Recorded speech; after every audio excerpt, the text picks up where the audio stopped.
जय हिंद बच्चों। तो देखिए हमारे पास एक बहुत ही ज्यादा इंपॉर्टेंट क्वेश्चन है आपके पास, रिफ्लेक्शन चैप्टर। हाँ, चैप्टर रिफ्लेक्शन है, इजी सा चैप्टर है, लेकिन क्वेश्चन बहुत प्यारा है। ध्यान से समझिएगा, बड़े ही प्यार से समझिएगा, ठीक है। सबसे पहले दो इंपॉर्टेंट चीज बता देना चाहता हूँ आप लोगों को कि अगर आपके पास y is equal to x हो तो इसका ग्राफ कैसे बनेगा मालूम है। ये मान लेते हैं कि एक्स एक्सिस वाई एक्सिस आपका एक्स वाई प्लेन है। This is your positive x, negative x, positive y, negative y, right. तो अगर आपके पास y is equal to x है ना, तो आपका जो ग्राफ है वो इस तरीके से ओरिजिन से पास होता हुआ जाएगा, इस तरह से ओरिजिन से पास हो रहा है। लेकिन ध्यान रहे किधर से, ये वाला left to right, bottom to top, sorry bottom left रहेगा और राइट आपके पास जो अप जो टॉप पे जाएगा वो राइट रहने वाला है। ध्यान से इसको, ठीक है ना, यहाँ से ये वाला। लेकिन अगर आपके पास y is equal to minus x बोल दिया तब इसका ग्राफ पता है कैसे जाएगा, ऐसे कुछ इस तरीके से ये वाला ग्राफ रहने वाला है। तो इन दोनों को बड़े प्यार से समझना है कि ओरिजिन से पास होंगे दोनों ही ग्राफ, लेकिन किधर से कौन और किधर से कौन कब। इस वाले को ऐसे भी लिखा हुआ मिल सकता है, y minus x is equal to zero. अरे एक्स को इधर लिया और कुछ नहीं, या फिर इसको ऐसे भी लिख सकते हैं, x minus y is equal to zero. Minus से दोनों से मल्टीप्लाई करो, कोई दिक्कत नहीं। अब ध्यान समझिएगा, चाहे ये दिया हो, चाहे ये दिया हो, चाहे ये दिया हो, इन तीनों का ग्राफ ये वाला रहने वाला है। समझ में आ गया, ठीक है। अच्छा, इसका मतलब क्या होगा, y plus x is equal to zero, या फिर x प्लस वाई, आपको पता एक ही बात है, right. x plus y equal to zero. तो ये दिया हो, ये दिया हो, या फिर ये दिया हो, इन तीनों का मतलब क्या है, ये वाला ग्राफ। अगर आप लोगों को ये समझ में आ गया तो आइए अब हम क्वेश्चन पे आते हैं, ठीक है। ये कॉन्सेप्ट बहुत ज्यादा इंपॉर्टेंट है, हालांकि पहले भी ऐसा हमने आपको करवाया हुआ है रिफ्लेक्शन चैप्टर में, ऐसा नहीं कि नहीं करवाया, बट हाँ यहाँ पे ऐसा ही कॉन्सेप्ट यहाँ पे जो आपके पास यूज होने वाला है। ध्यान समझिएगा, कहता है हमें रिफ्लेक्शन लेना है -3,2 का।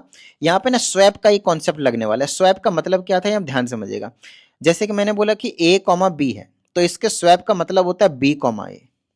क्या होता है ये, b कॉमा ए, ठीक है। जैसे कि मेरे पास यहाँ पे x एक्सिस और y एक्सिस में वापस बना देता हूँ, और ध्यान समझिएगा कि आपके पास बोला है इस वाले लाइन के अबाउट रिफ्लेक्शन लेना है और इसका लेना -3,2। सो मेरे हिसाब से -3 यहाँ आएगा और 2 यहाँ आएगा, तो ये वाला पॉइंट कहीं यहाँ पे लाई करने वाला है, -3,2।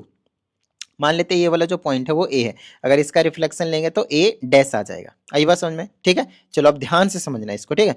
अब अगर मैंने यहाँ पे इस तरह से ड्रॉ किया, ये वाला लाइन ड्रॉ किया है, ध्यान समझिएगा, अगर आपने ये वाला लाइन आपके पास ड्रॉ किया है, ठीक है, तो क्या होने वाला है, ये वाली लाइन इस तरह से आएगी। ध्यान समझिएगा, इसका अगर मैं रिफ्लेक्शन ले तो एक नॉर्मल, कोई फॉर्मूला नहीं, नो फॉर्मूला, ठीक है।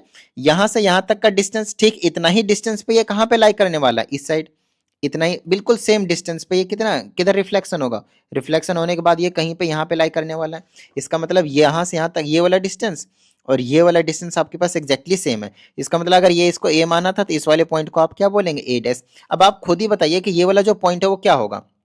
इसमें कोई डाउट वाली बात नहीं है कि x आपके पास पॉजिटिव होने वाला है और y आपके पास नेगेटिव होने वाला है। क्यों, देखिए कौन से क्वाड्रेंट में लाई कर रहा है, फोर्थ क्वाड्रेंट में। आई बात समझ में। अब बात आती है कि इसका कोऑर्डिनेट क्या होगा, तो कोऑर्डिनेट आप इसका स्वैप वाले कॉन्सेप्ट से निकालेंगे। स्वैप वाले कॉन्सेप्ट का क्या मतलब है, ध्यान समझिएगा। स्वैप वाले कॉन्सेप्ट का मतलब ये है कि अगर आपके पास x, y है तो स्वैप करने के बाद ये y, x बन जाता है। मतलब x वाला कोऑर्डिनेट y कोऑर्डिनेट बन जाता है और y कोऑर्डिनेट x कोऑर्डिनेट बन जाता है। मतलब जो एब्सिसा होगा वो ऑर्डिनेट बन जाता है। एब्सिसा मालूम है ना, एब्सिसा एक्स वाले को कहते हैं और ऑर्डिनेट वाई वाले को कहते हैं। तो एब्सिसा ऑर्डिनेट बन जाता है और ऑर्डिनेट एब्सिसा बन जाता है। ये कॉन्सेप्ट होता है जब आपके पास y is equal to x या फिर x is equal to y, y is equal to minus x, इस तरह से क्वेश्चन पूछा जाए तब आपको ये वाला कंसेप्ट लगाना है। आई बात समझ में, ठीक है।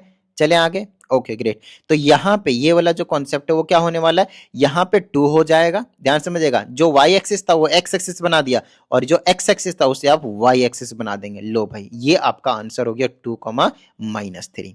तो आई होप आप लोगों को समझ में आया होगा। और कैसा लगा ये वाला नया सा कॉन्सेप्ट, क्योंकि आपको मैंने बुक में करवाया नहीं है, तो वो एक बार कमेंट करके जरूर बताइएगा।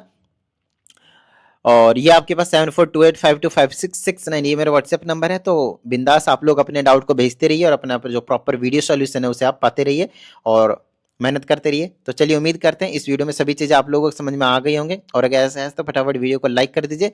साथ ही अगर आप इस चैनल पर नए स्टूडेंट, चैनल को सब्सक्राइब करके बेल आइकन को जरूर प्रेस कीजिए। चलिए मिलते हैं अगली वीडियो में, प्रैक्टिस करते रहिएगा। जय हिंद।